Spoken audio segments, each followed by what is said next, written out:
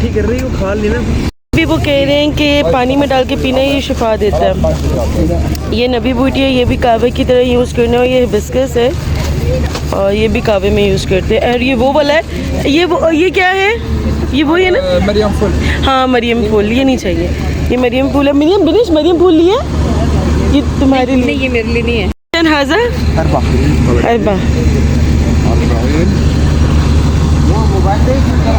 बिनिश रस्ते बराबर ही है कौन